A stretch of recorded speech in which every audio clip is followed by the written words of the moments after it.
Then came the job offer, the spark in the darkness, a chance to work at Henderson Motor Group in New York, one of the biggest dealerships in the state. I didn't have a degree, but I had skills and determination. Maybe life was giving me one last chance. I took it. Left Ohio, left Emily, left my past. No goodbye, no last look, just a silent vow. I will rise. I will succeed, and one day they will regret losing me.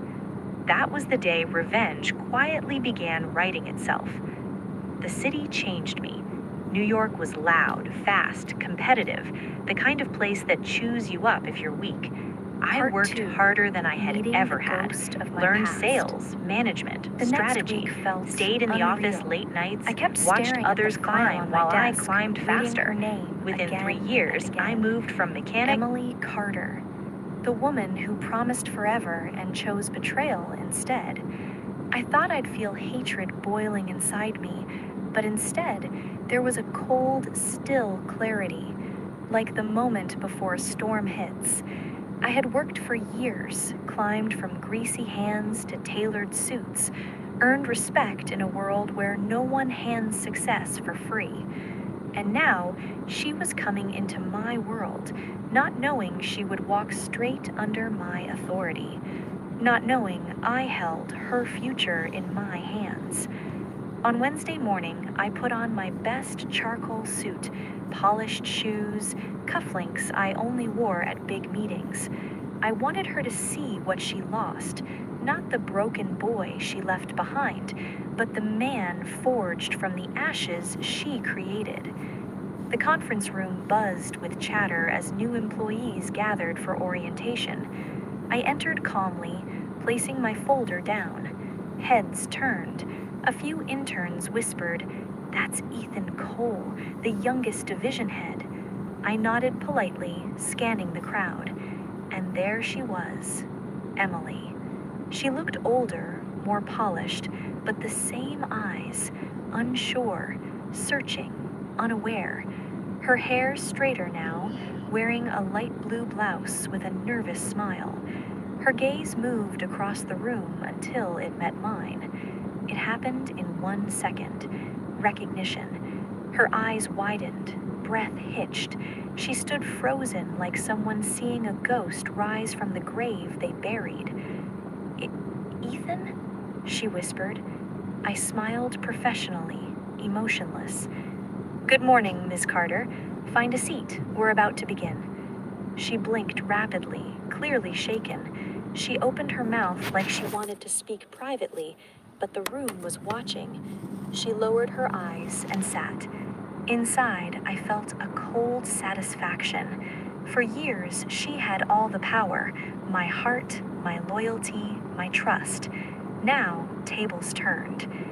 The orientation went smoothly. I explained rules, responsibilities, growth opportunities. I treated her like every new hire. No special attention, no bitterness. That was the real sting. She expected drama, confrontation, tears. She got professionalism, and silence hurts louder than shouting. After the session ended, everyone left except her. She stood near the door, gripping her purse. "Ethan, please, can we talk?" I looked at her like she was just any employee, not a woman who once destroyed me. "About work?" She swallowed. "No, about us." I leaned back against the desk, arms folded. "There is no us, Emily, only work, and for that, I expect professionalism." Her voice cracked, soft. "I'm sorry for everything. I know I deserve—" I cut her off gently but firmly. "You don't owe me apologies here. This is business. If you work hard, you'll be treated fairly like everyone else." She stared at me, confused, almost hurt that I felt nothing. But she didn't know the truth. I felt everything, controlled, sharpened, weaponized, because forgiveness wasn't my goal. Revenge was. Weeks passed. Emily tried small conversations. I answered with polite distance. She brought coffee because she thought I might like it. I thanked her, placed it aside untouched. Sometimes I'd catch her staring, regret heavy in her eyes. She realized she didn't just lose a boyfriend, she lost a man who became everything she once wanted me to be. The universe has a poetic sense of humor. Meanwhile, rumors spread in the office.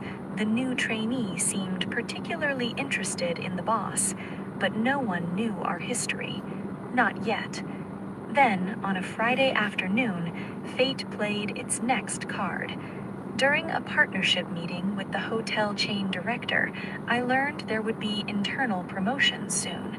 2 candidates would be chosen for a prestigious project involving interstate luxury car hotel collaboration, a career booster, high salary jump, reputation.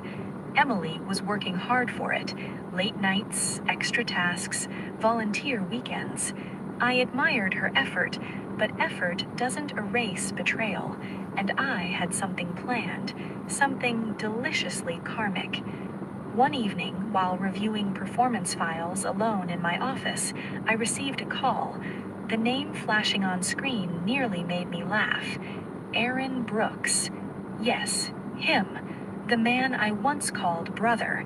My thumb hovered before accepting. Aaron? I said, calmly. There was a pause, like he didn't expect me to answer. Then his voice, awkward and reduced. Hey man, long time. I heard you're doing great. Big position. Congrats. I leaned back, smirking silently. So, what made you call? He cleared his throat. Actually, I moved to New York too. Things didn't go well back home. I was wondering if you could help me find a job. I know you're in the auto industry and I almost choked on irony. The same man who betrayed me now wanted my help. Karma doesn't delay, it strikes when the audience is paying attention. I spoke with measured calm. Email me your resume, I'll see what I can do. His voice filled with relief. Ethan, thank you, man. I knew our friendship meant something. He had no idea. I wasn't helping a friend. I was pulling threads of a trap. A week later, Emily entered my office, not as a lover, not as a traitor, but as a subordinate determined to grow. She brought reports, suggestions, ideas. She worked hard, genuinely. Sometimes I saw the girl I once loved buried inside a woman carrying regret. But regret doesn't heal betrayal, and that's when I initiated the next phase. I gathered the team for a project briefing, including Emily. When all eyes were forward, I spoke. We will recruit one more person for this project's media coordination, someone with past marketing experience. Then I displayed a resume on the projector screen. Aaron Brooks, marketing and events. Emily's face turned pale. She whispered under her breath, horrified. No, Ethan, please. But I continued professionally. I've recommended him for an interview. I believe he could add value to our team. Her hands shook. She stared at me, silently begging. But I looked away, indifferent. The room clapped. Everyone welcomed the idea. Emily's world was collapsing publicly. She cheated on me with my best friend, and now, without knowing, she might have to work beside him, under me. 2 betrayers, 1 workplace, 1 boss. Me. Revenge wasn't a moment, it was a slow-burning symphony, and I was just tuning the instruments. Part 3, the reunion that broke her. If part 1 was the spark and part 2 was gasoline, part 3 is where the fire finally touches skin. Aaron arrived for his interview the following Tuesday. I watched from my office window as he walked across the lobby. Same confident stride, same casual smile he wore the night he betrayed our friendship. Life must have hit him hard. He looked thinner, cheaper suit, nervous eyes. The man who once bragged about never needing help now came searching for mine. Emily stood at the reception desk that morning, organizing files. She turned, recognized him instantly, and froze. The color drained from her face as if she saw a ghost crawling from her past. Their eyes met. Aaron forced a smile. Emily's lips trembled. For a moment, time felt painfully slow. I stepped out of my office deliberately, letting my footsteps echo across the hall like a judge entering a courtroom. "Welcome, Aaron," I said, voice smooth and controlled. "Glad you made it." He shook my hand with both of his, desperate politeness. Emily stared between us, speechless. Finally, she whispered, voice breaking, "You two? You're talking again." I glanced at her with quiet amusement. "Why wouldn't we?" She swallowed, guilt visible like open wounds. Aaron avoided her eyes at first, then forced a casual nod. "Hey, Em." If regret had a sound, it lived in her nervous breath at that moment. The interview. I led Aaron into the conference room. Emily was assigned to assist, by my design. She sat across from him, pen shaking slightly. Her eyes flickered with memories, stolen nights, hidden texts, the betrayal that burned my innocence. While she suffered silently, I kept everything strictly professional. "So," I began, "tell us why you left Ohio." Aaron hesitated, glancing at Emily before speaking. Things didn't work out, lost my job, needed a fresh start." I pressed deeper, slowly twisting the knife. "And your relationships back there, still in touch with old friends?" He shifted uncomfortably. "Not really. Made mistakes, trying to fix things now." Emily looked like she might cry. I leaned forward, eyes locked on his. "And if you could face the person you hurt most, what would you say?" The room was still, silent, heavy. Aaron's voice cracked. "I'd say I'm sorry. I was stupid. I ruined something good." Emily wiped a tear quickly, hoping I didn't notice. But I noticed everything. This wasn't forgiveness. This was accountability served cold. The offer. An hour later, I stood and shook Aaron's hand again. "You're hired. 3-month probation. Report Monday." His face lit with relief. "Thank you, Ethan. Really." I smiled, polite, unreadable. "Work hard. Earn my trust." Emily stayed seated, fragile, breaking internally. After Aaron left, she finally spoke, voice barely audible. "Why are you doing this?" I looked down at her trembling hands.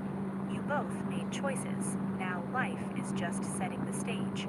She stared into my eyes, searching for love, hate, anything, but I gave her nothing, only calculated neutrality, the kind that makes someone question whether you ever loved them at all, and that hurt more than anger ever could.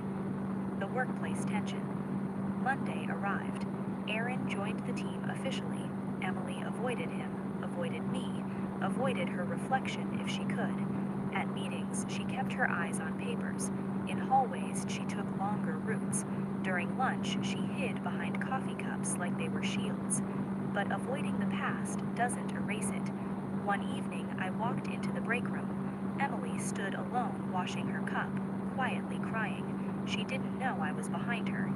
Her voice cracked in the empty room. "I lost him, and I deserve this." For a moment, I felt a flicker, old love, old memories, like a ghost brushing past. But ghosts don't change truth. She betrayed me. They both did. And forgiveness without accountability is weakness. So I stepped forward, let my voice echo softly. "You can go home early today. You've worked hard." She turned, startled, tears caught in her lashes. "Ethan," her voice fragile, "do you hate me?" I held her gaze, steady, calm, unreadable. "No, hate gives power." I simply moved on. Her heart broke visibly, because sometimes indifference is more painful than revenge itself. The project announcement. 2 months passed. Emily improved profitably, maybe to prove herself, maybe to earn redemption. Aaron worked sincerely too, eager to rebuild his life. Ironically, betrayal made them better employees. Then came the promotion day, the decision everyone waited weeks for. The conference room was full. Excitement, fear, anticipation. walked in with 2 envelopes, the final shortlist for the career-changing project. 2 winners. Emily prayed silently. Aaron sat upright. The entire office watched. I opened the first envelope. The first candidate chosen for the leadership project is Emily Carter. She gasped, relief, shock, joy. For a moment, she forgot pain, betrayal, everything. Tears welled in her eyes. This was her dream since college. She whispered, "Thank you." I opened the second envelope slowly, and the second candidate is Aaron Brooks. Gasps, murmurs. Emily's joy twisted into panic. 2 ex-lovers, working together, supervised by the man they betrayed. That's not coincidence. That's fate with a sense of humor. I continued, "You both will lead this assignment jointly. I expect full cooperation." Emily looked like the ground disappeared beneath her feet. Aaron looked stunned, guilty. My expression remained neutral, professional, but inside I felt justice whisper, "Now feel what I felt, side by side, suffocating in your own choices." When the meeting ended, everyone congratulated them. Smiles, pats on the back. They forced smiles while drowning inside. Emily eventually approached me privately. "Please don't do this. Don't make me work with him. You know what happened." I replied calmly, "I do, and so do you. But growth doesn't come from comfort." Her voice trembled. "Are you punishing me?" I stepped close enough for her to see the truth in my eyes. "No, Emily, I'm letting life punish you." Then I walked away, leaving her frozen like a statue of regret. This isn't the end of karma, it's only halftime, because soon the real Part 4. downfall begins. Cracks beneath the surface. The project began like fresh paint on rotten wood, smooth on top, decaying underneath. Emily and Aaron were professional at first, polite, stiff, distant. They spoke only when necessary. No laughter, no familiarity, just 2 people chained together by their own past mistakes. And I watched every moment, not with cruelty, but with control. Because revenge isn't about destruction, it's about education. The assigned task. The project involved designing a luxury car showcase in collaboration with 5-star hotels, promotion events, VIP invitations, media coverage, a massive responsibility. I called both of them to my office. "You'll create the event proposal together," I instructed. "Emily, you manage logistics and hotel coordination. Aaron, marketing strategy and press relations." They nodded reluctantly. "And," I added casually, "you must share one office room until the proposal is approved." Emily's eyes widened. Aaron inhaled sharply. "Sharing space with the person you ruined your life with? That's not work. That's psychological gravity." The first fractures. 2 days later, while passing by their shared office, I heard them arguing softly. Emily's voice, hurt, controlled. "You never even apologized to me properly." Aaron replied, defensive, "I tried. You blocked me, left town. What else?" "You never came after me," she snapped. Silence. I didn't enter. I just walked by like a breeze, knowing their own guilt was ripping them apart better than I ever could. By week 2, stress made tempers thinner than paper. Emily worked late nights, sometimes until midnight. Aaron struggled with planning and often failed deadlines. Arguments grew sharper, tears more frequent. People in the office noticed. Whispers began. "They don't get along at all. I heard they knew each other before. Something is off." Rumor is a wildfire. You only need one spark. The build-up to breakdown. One evening, I stayed late finishing reports. From down the hall, I heard a chair slam, followed by Emily's voice cracking. "You ruined everything. My relationship, my future, and now this project?" Aaron snapped back. "You were part of it too. Don't act like a victim." Her sob carried pain, years old. "I know you don't know that. Every night I regret what we did. Ethan loved me. I destroyed the only good thing I ever had. Those words hit me like a silent thunder. I closed my eyes, not with pain, but with closure. She finally admitted out loud what life had taught her. Regret is the heaviest chain. I walked into the room calmly. Both went quiet like students caught fighting. Emily wiped tears quickly. Erin looked away. I placed their files on the desk. You missed the layout deadline. We present in 2 days. Emily's voice trembled. We'll finish it. You better, I replied coldly. Failure could cost you the project positions. Their fear was visible, not of losing a job, but losing a chance to redeem themselves. The night of the proposal. The night before presentation, they stayed to work late. I intentionally stayed too, unseen in my office, lights off, watching the hallway. Emily sat with messy hair, eyes red from crying. Erin typed frantically, guilt aging him. At 11:48 p.m., I walked in with 3 coffees. They looked up, stunned. You two need energy, I said calmly, placing cups down.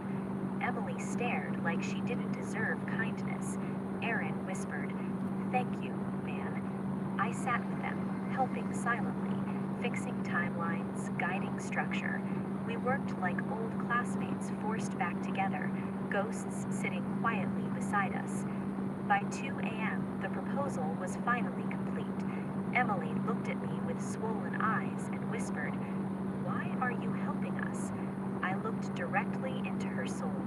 Because revenge isn't about destroying you, it's about making you grow through the pain you gave me. Her tears fell, but not from heartbreak this time, from realization. Erin lowered his head. "I'm sorry, Ethan, for everything. If I could undo it, you can't, but you can learn." The presentation day. The next morning, the CEO and board gathered for evaluation. Emily and Erin presented nervously but confidently. Their voice shook at times, but their work was impressive. When they finished, the room applauded. "Excellent proposal," the CEO said. "Innovative teamwork." Emily and Erin exchanged a brief look, not romantic, not friendly, just 2 people acknowledging a shared wound. Later, the board decision came. The project was approved. The office erupted in cheers. Emily cried, relief flooding her. Erin exhaled deeply. But while everyone celebrated, I watched quietly, knowing something big was coming. Destiny was moving pieces none of us had seen yet, and that night it arrived. The twist I didn't expect.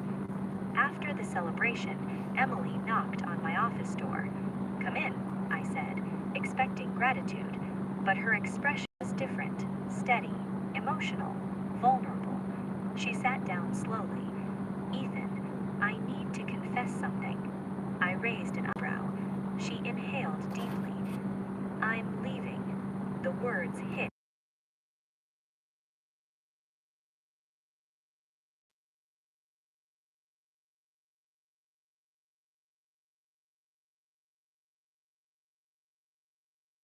Chicago. I got accepted today.